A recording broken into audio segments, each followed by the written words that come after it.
escrit per a que l'entenguem. No l'ha escrit per a que el desxifrem, sinó que l'ha escrit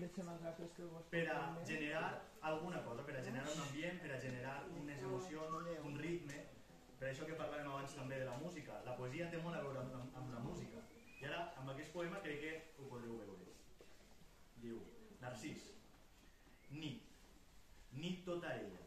nit de dolor què? Nit de dolor que l'embolcalla, nit humida de dolor que l'embolcalla. Ara que ve l'hivern i tot és fosc, i ve la nit, i la vinguda de la nit, com un llençol humit, humit i fosc, i ve la nit que és un brau de dolor, fosc i humit, renillant, bramant de sang, un brau humit de sang i d'aigua, un brau humit de la sang que li brolla, i ell abeurat a la nit, brau de dolor, humit de dolor en la nit, bram de brau de dolor, cau de nit de dolor, de la set insaciable, és el fang que romandre en la nit, fosca i negra del fang, de la sang de la nit, que és hivern, i és la nit negra i fosca i salvatge. Tu miraves la nit, però la nit no et mirava. Tu buscaves els ulls de la nit en la nit, tu buscaves el fosc de la nit en la nit, tu buscaves la fosca en la fosca, i és fosc, i tot l'arbre d'ocells, i tot l'arbre d'ocells ajocats en la nit, i tot l'arbre d'ocells foscos, foscos de nit, en la nit tan humida, i tot l'arbre d'ocells mentre es fa aigua la nit, mentre es fa aigua la fosca aigua de nit, rosada de sang, que la nit del dolor, ventre fosc de la nit, batre fosc de les fosques en la fosca nit,